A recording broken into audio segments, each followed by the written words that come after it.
Assalamu alaikum, sir. My name is Muhammad Firaz, sir. I have a question for you. It's a non-Muslim question. Actually, he is Gnostic. He won't believe any religion.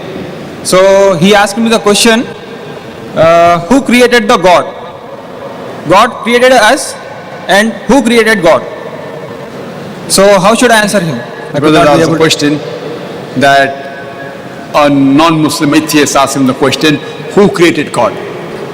The answer is that it is like my friend, whose name is John.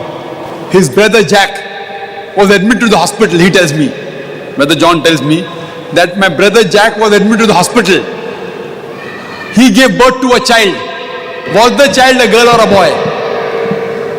Girl or a boy? Can you guess? Maybe, I don't know. You don't know. Girl or a boy? How can a man give birth to a child?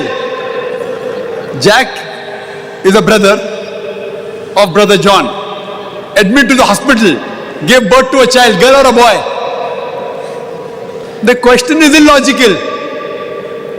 A man cannot give birth to a child. Similarly, the definition of true God, Allah, is uncreated. But the question who created God is illogical. The moment I say so and so person created God, he is not God. وَلَمْ يَكُنْ لَهُ كُفُوًا أَحَدٌ. There is nothing like him. So the definition of God is he is uncreated. So the question who created God is illogical. The moment I say who created God, that thing cannot be God.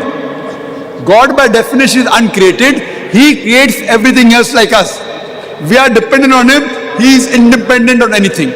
How to convince an atheist is, you can refer to my video cassette, is the Qur'an God's word, which gives this answer, as well as how to convince an atheist about Islam. Is the Qur'an God's word? Will deal in detail how to convince an atheist.